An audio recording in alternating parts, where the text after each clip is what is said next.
Yo, what up, everybody? This is Nothing But Bangers, aka MBB, aka Bangers, aka I've got a pretty detailed video that I kind of want to like break down for you guys, but it's really cool because it's going to show you kind of like how to break down a little bit of a meta. But basically, in this video, we're going to look at the meta as we kind of wrap up the last week of this set, as we kind of look forward to the new megas and the mini set. And I've already made a video talking about those cards. I highly recommend that video.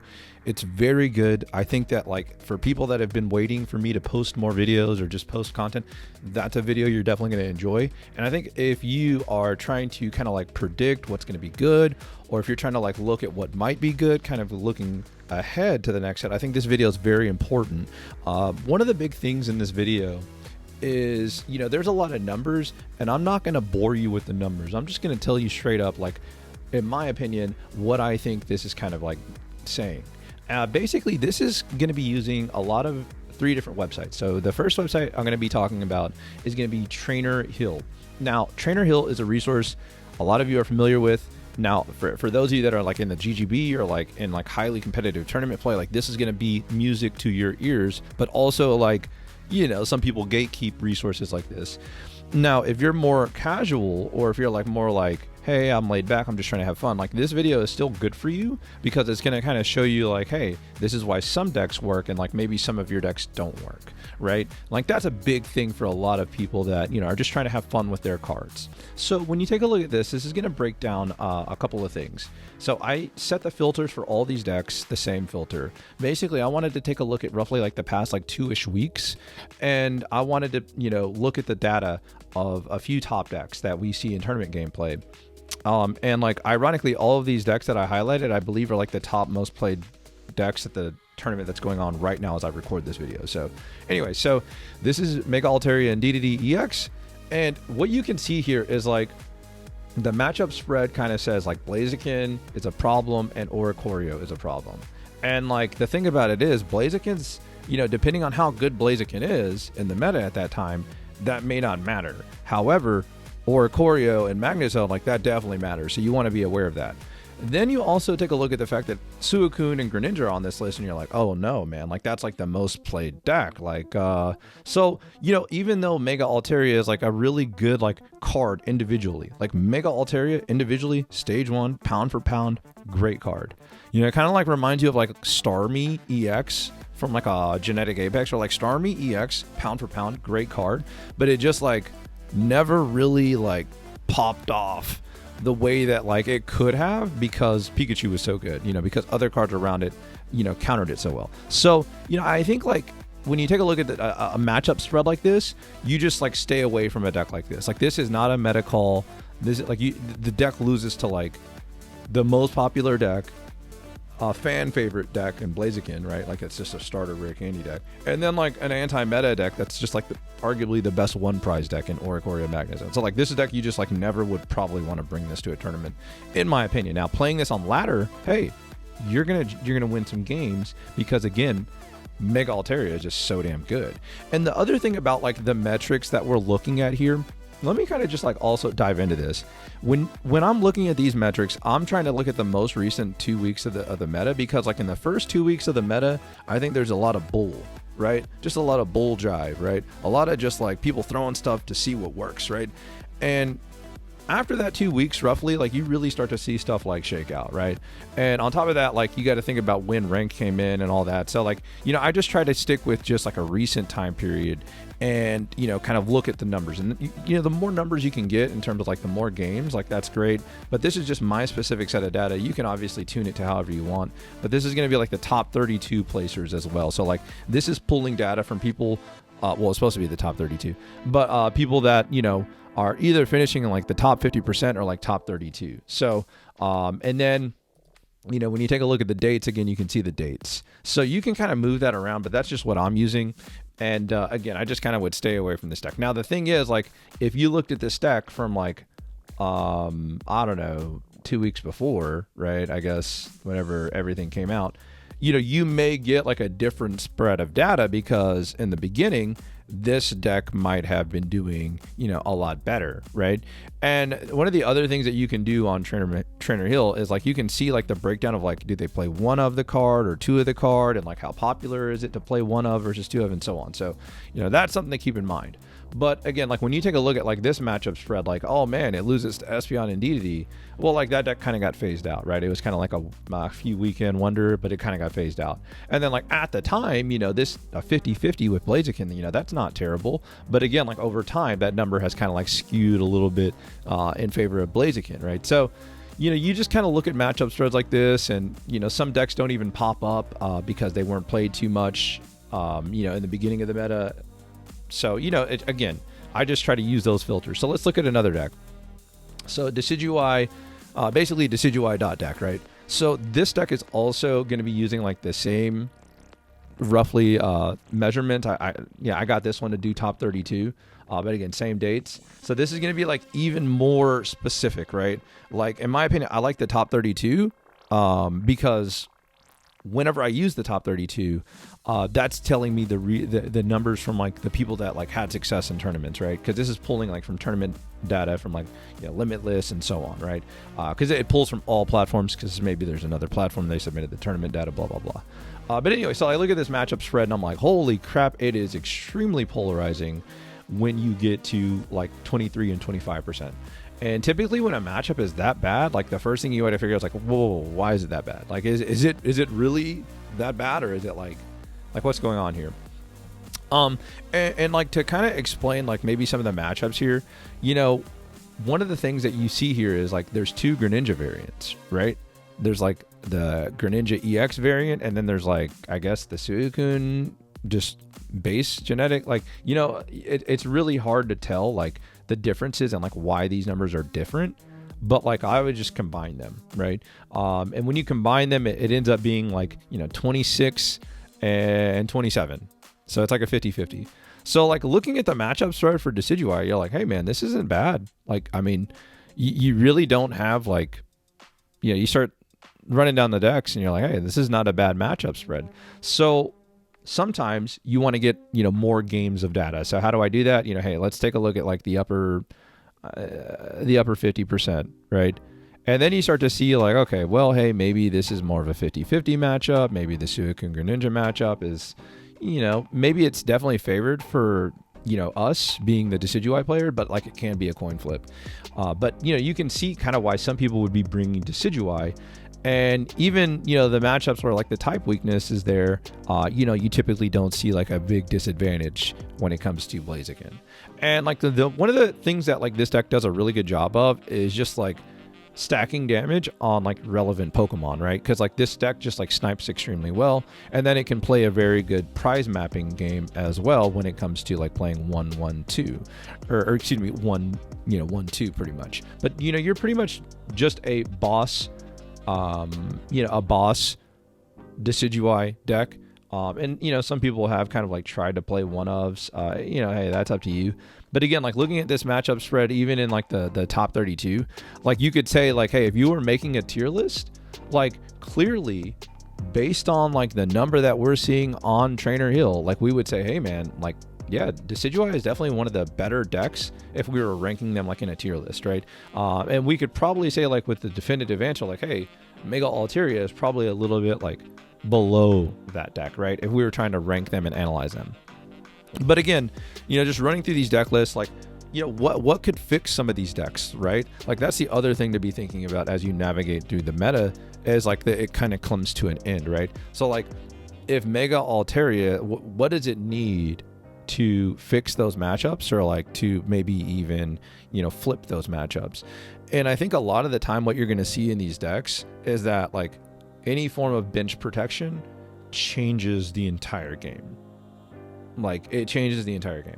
If we get a card that ever protects your bench from like effect damage or like attack damage, the game changes in a very big way, unless it's like a stage 2, you know, and you just can't get it out. But like, you know, if it's just a basic you can put on your bench and it protects your bench, like that changes a lot. Because I think a big reason why like some of these decks like do very well and very poorly, like for example, like Suicune Greninja, right? One of the big strengths is that, hey man, you know, we're running 2 Cyrus.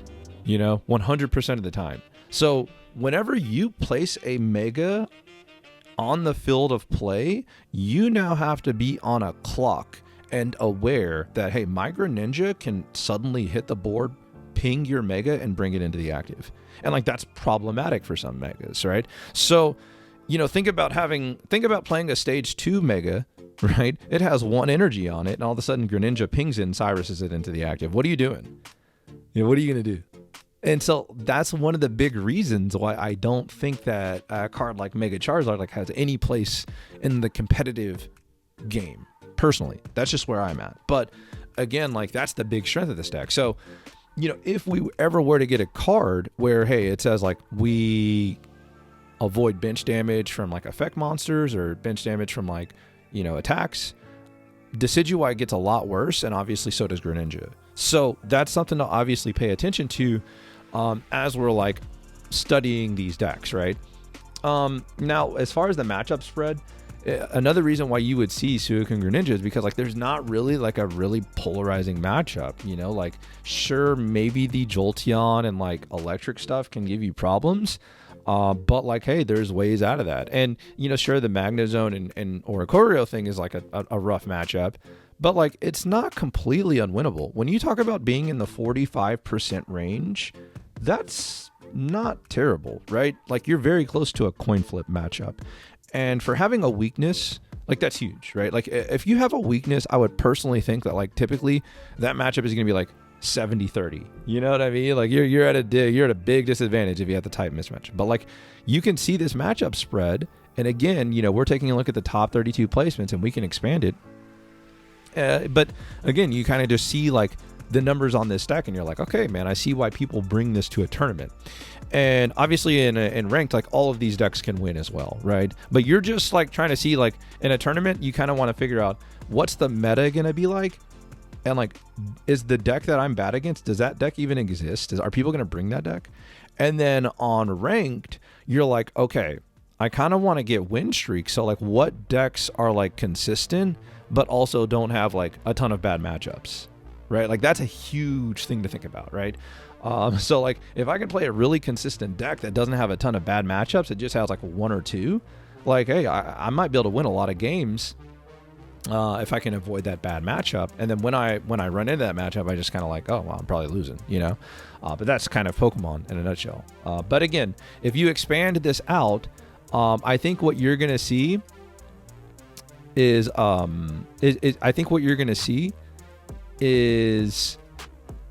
a lower win percentage, obviously, but I think that you're gonna also like kind of be unconvinced that this deck can win in this meta. Like, you're like, oh my gosh, man, this deck really did get phased out. You know what I mean? Like, so again, like, the first 2 weeks of a meta, like, it's good because we're learning, but like, when you're trying to prepare for like a big tournament, like as the meta has already developed, or as you're trying to prepare for like the next meta and what might be good, what might be bad, I think it's best to like take a look at recent data as opposed to like, the first 2 weeks of a meta. Like, if you can kind of cut that out or even trim out like the first week, I think you can get a lot better data. And here, again, 40% if you factor in. So again, like, the people that are making top 32 the past 2 weeks are not having as bad of a chance, they're not having as bad of a time in this matchup as like the people were in the beginning of this meta. So keep that in the back of your mind for whatever it's worth. And let's keep looking through these decks. So this is Hydreigon and Mega Absol. And again, like, this is a very popular deck recently. But in the beginning of the meta, not a lot of people were on it. I know people were popping into my live stream talking about this deck. And like, we played it, and like, hey man, it's like, it is what it is. Like, it's very straightforward. So when you take a look at the matchup data, like, there's 18% matchup.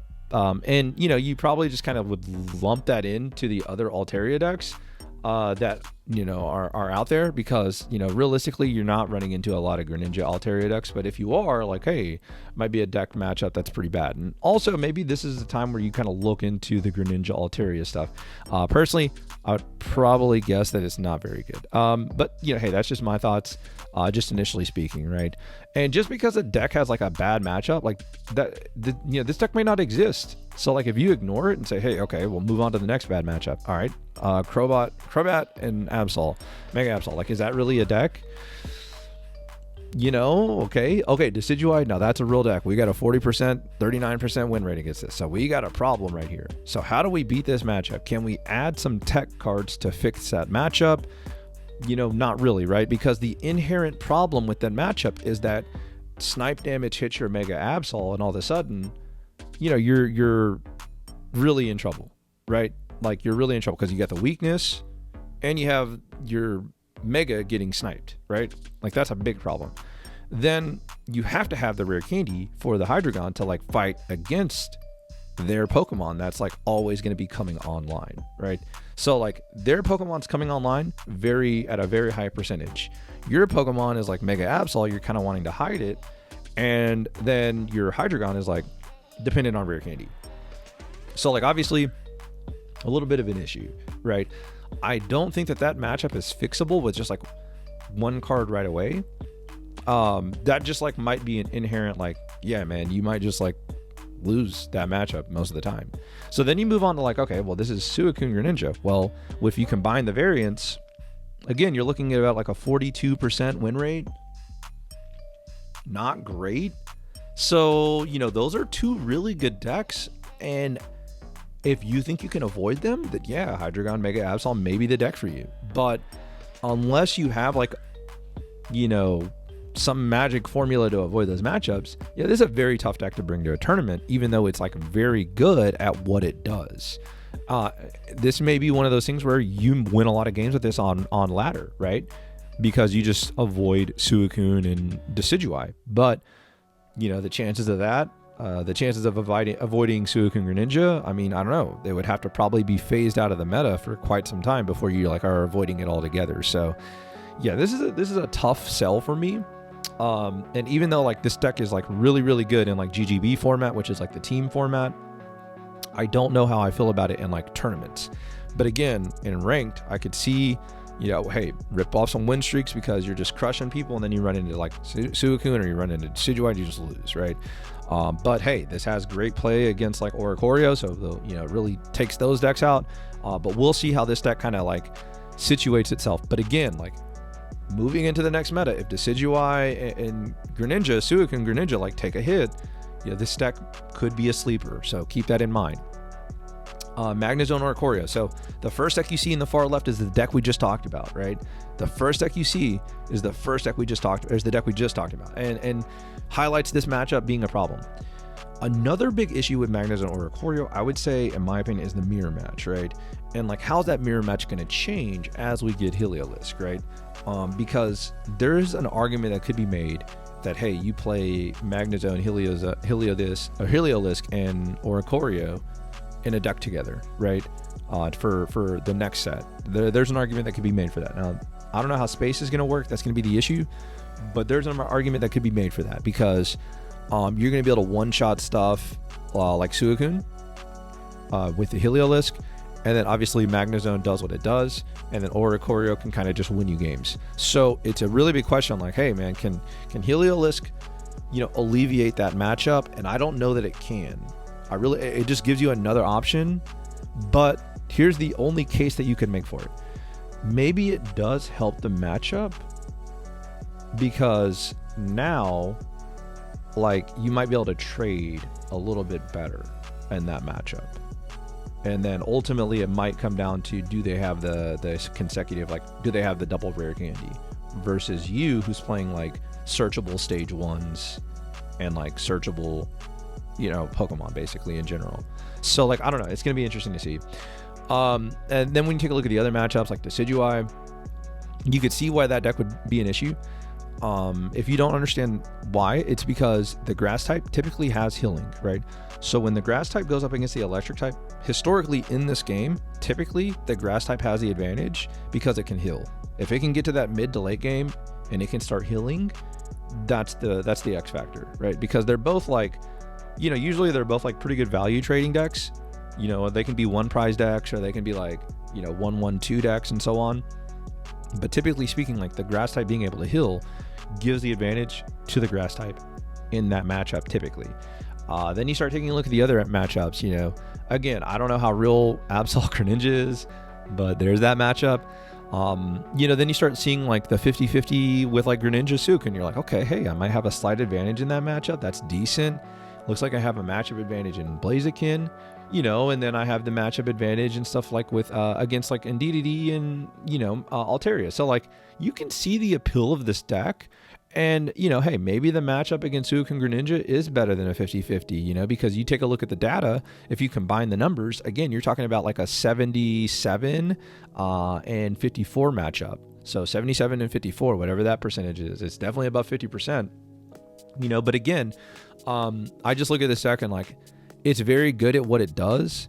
But like the matchup that it's bad against is just like an auto loss, right? Like it's just like very hard to beat unless they just like really whiff on Hydreigon, that matchup. But again, how much will Heliolisk fix that matchup as well as that new supporter? Can it fix that matchup? That's the big question, right? So pay attention to that for sure as we move forward. Looking at Mega Blaziken and Heatmore. Obviously, I'm a Blaziken fanboy. I love Blaziken. But I also kind of like knew going into the set, like it's probably going to be the most popular like rare candy target for like fire, at least for sure, because it just is the best. But it has limitations, right? Like this card, I think checks Suicune individually very well, and like that helps. But the problem is like Greninja EX is definitely an issue, and also you still aren't having completely solved like the Cyrus and Greninja problem, right? So when you take a look at this deck, again, you just kind of look at the Magnezone or Oricorio matchup and you're like, holy crap, I probably just don't want to play this deck, right? You just look at the matchups, like very popular deck in Suicune Greninja, the best anti-meta deck in Magnezone or Oricorio, and then you got Decidueye up here too, which, dude, you're a fire type, it's a grass type, hello? You know what I mean? So yeah, Blaziken is just not very good, unfortunately. Like it's very consistent at what it does, right? But there's just so many matchups that it's not very good against that like I just wouldn't really feel comfortable bringing this to a tournament, and I probably wouldn't feel comfortable playing this in ladder either. How could this deck get fixed? It needs bench protection, right? It needs bench protection. That's probably the best thing that it could have, right?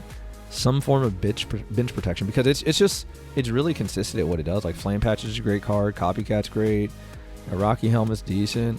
Just again, sniping and like item locking and all that stuff just like makes this deck just like suffer a lot. So yeah, probably a stay away, unfortunately. But again, it could see some improvement with stuff like bench protection. So who knows? Maybe we get it, maybe we don't. So if you take a look at like the limitless decks, this is roughly what you'll see when you sort it, right? The most popular deck is like Suicune Greninja, Mega Altaria, Hydreigon, Mega Absol. So you can like see like the decks that we just talked about are the most popular decks, right? And you can see like the win percentage, like 52%, 52%, 51%. So like it's very hard to take anything away from limitless. And that's why I broke that data down on Trainer Hill with you. And like you may be saying, well, MBB, I just go to I go to like a Pokemon tournament, like the tournament that is going on right now, and then I kind of take a look at the metagame breakdown. Well, again, so this is the most recent ongoing tournament. I'm not sure what round it is, probably round 2 or 3 by now, but this is the meta breakdown. Again, Suicune Greninja, Greninja Mega Absol. So you're seeing that deck kind of get a little bit of play, and you probably saw it pop up in that metric on Trainer Hill. So you're seeing the connection there. So other people are using this resource and saying, hey, let me bring that deck to this. Or people are saying, hey, let me look at these tournament results and copy this deck. So people use Limitless and use Trainer Hill in different ways. And that's just an example. When you take a look at the most popular decks, again, they're all the stuff that we just talked about, and we kind of just went over the matchups. And again, you can see why there's so many people bringing Suicune Greninja. You can see why there's people bringing the Decidueye deck. And even when you take a look at the win percentage, you can see, hey, Magnezone off to a fast start, and Mega Blaziken, ironically, off to a fast start. But again, I think when it's all said and done, a lot of the tournament results, like if you take a look at Pokemon meta, their tier list is going to echo a lot of what we just talked about. Suicune Greninja is probably one of the better decks, right? When you take a look at the tier 2, Mega Absol, Hydreigon, Mega Altaria and DDD, Mega Absol and Darkrai, even though that deck probably should be, that archetype should probably be combined.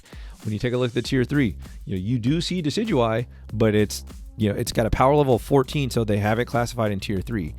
Again, I just look at this data and I'm just not 100% sure about it. It says that the win rate against Mega Altaria is 23%, right? But again, let me find it here. Shoot, where is it? Dude, hello?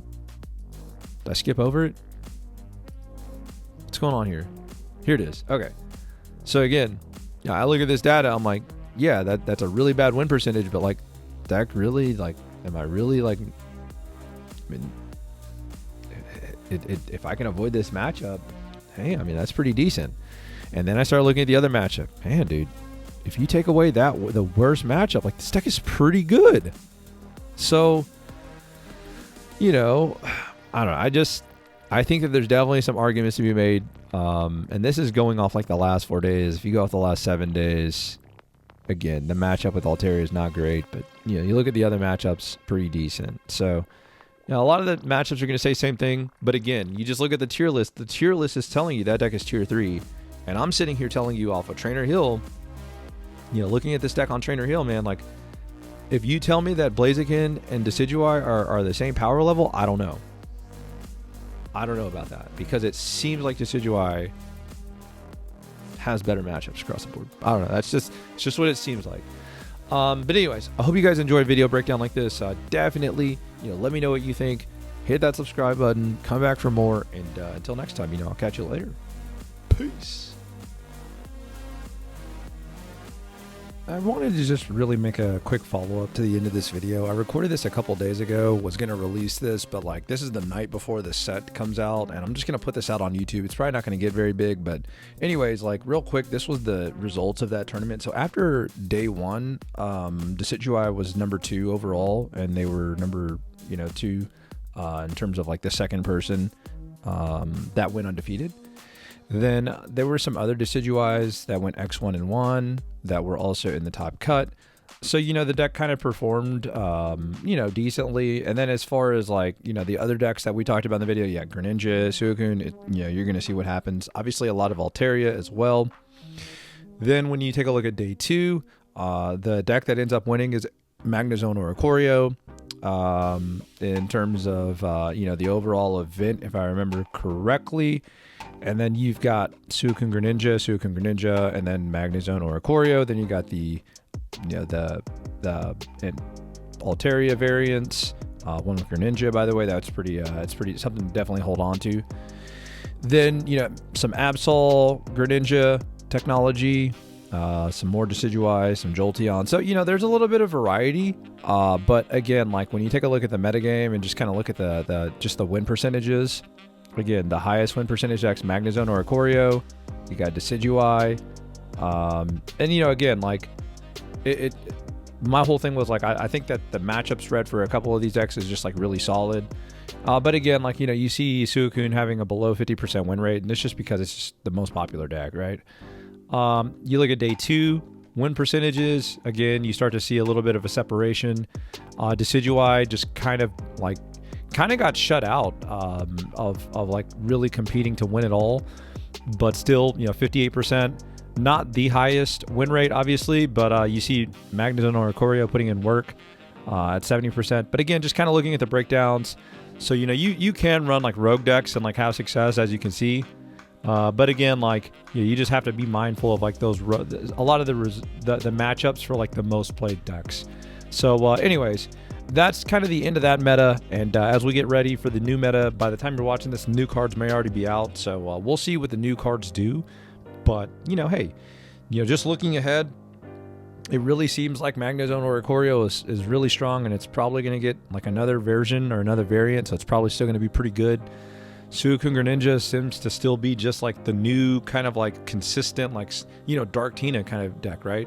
Obviously it plays evolution, so it's different, but hey, then you've got the other decks, Greninja, Mega Absol. Maybe this is going to catch on. Again, it didn't perform as well in the top cut as it did in Swiss. So, you got to look at that and see what is the matchups.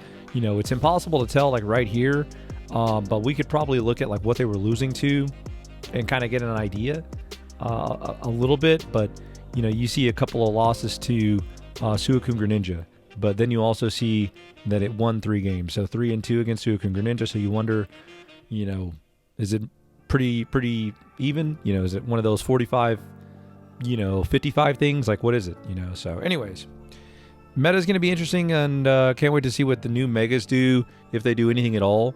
But yeah, that's that.